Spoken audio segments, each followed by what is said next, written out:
Hello, in this video we're gonna check if there's a stereo speakers on Samsung Galaxy A20s.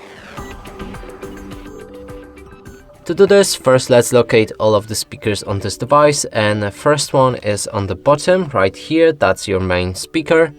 Next one is on the top of the screen right here, and that's a phone call speaker. Now to determine if that's a stereo speakers, we'll need to play some music, cover each of the speakers with our fingers. If the sound is coming from both of the sources, that's a stereo speaker. If the sound is coming only from one source, that's a mono speaker.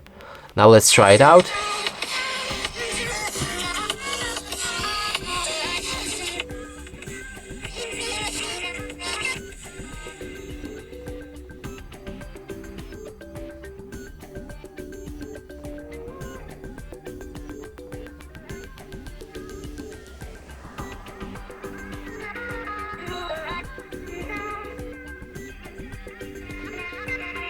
So clearly sound is coming only from a bottom speaker, and that means this phone doesn't have stereo speakers.